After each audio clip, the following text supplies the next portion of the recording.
Jim Knowles first brushed off the strange noises as imagination. A faint hum, barely noticeable, seemed to drift from his backyard. But when his two children mentioned hearing the same eerie sound near the old tree that shaded their Nevada home, Jim knew something wasn't right. The noise had been there for weeks, always coming from the tree's base.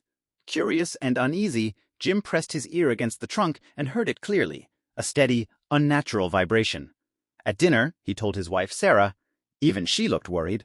The sound didn't feel harmless. The next day, Jim called a local tree expert named Mark. After inspecting the tree, Mark heard the hum too, and admitted he'd never encountered anything like it. It wasn't termites. It didn't feel natural. Worse, it sounded mechanical. Over the next few days, the vibration grew stronger. The ground itself began to tremble. Neighbors noticed. One evening, Jim's son ran inside pale, saying the yard was shaking. That was enough. Jim decided the tree had to come down. Before cutting it, Jim tried one last idea. He borrowed a metal detector. Near the roots, it went wild. Digging revealed nothing, until the chainsaw hit something solid underground. They cleared the dirt and uncovered a circular metal hatch hidden beneath the tree. With shaking hands, Jim pulled it open.